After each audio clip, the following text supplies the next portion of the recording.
According to some, it's about protecting civilians. And our resolve is clear. The people of Libya must be protected. Others say it's about oil. The only reason they're interested with Libya is about the oil. You think we'd be in Iraq if the major export there was broccoli? But some are convinced intervention in Libya is all about currency, specifically Gaddafi's plan to introduce the gold dinar, a single African currency made from gold, a true sharing of the wealth. It's one of these things that you have to plan almost in secret, because as soon as you say you're going to change over from the dollar to something else, you're going to be targeted. There were two conferences on this, one in '96 and another one in the year 2000, called the World Mataba Conference, organized by Gaddafi. And everybody was interested. I think most countries in Africa were keen. Gaddafi didn't give up. In the months leading up to the military intervention, he called on African and Muslim nations to join together to create this new currency that would rival the dollar and euro. They would sell oil and other resources around the world only for gold dinars. It's an idea that would shift the economic balance of the world. Countries' wealth would depend on how much gold they have, not how many dollars they trade.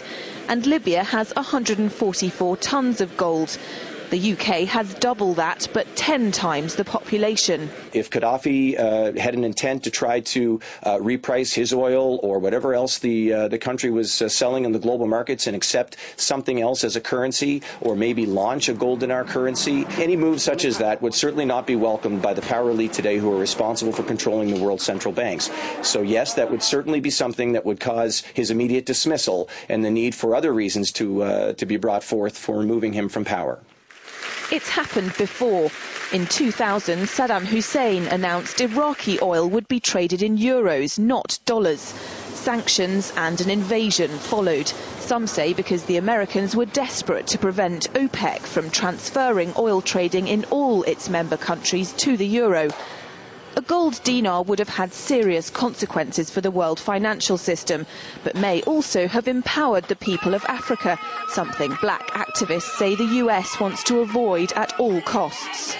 The United States should welcome the self-determination of Africans. They certainly have denied self-determination to Africans inside the United States, so we're not surprised by anything that the United States would do to hinder self-determination of Africans on the continent.